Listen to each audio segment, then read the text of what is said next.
Welcome, Info is a CUBOT Power, and today I'll show you how to enable developer options.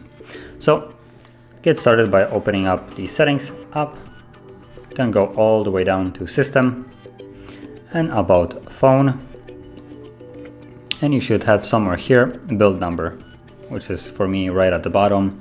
Tap on it 7 times, and if you have some kind of protection enabled, you will actually need to confirm it before you can enable it, and then you get a message you are now a developer.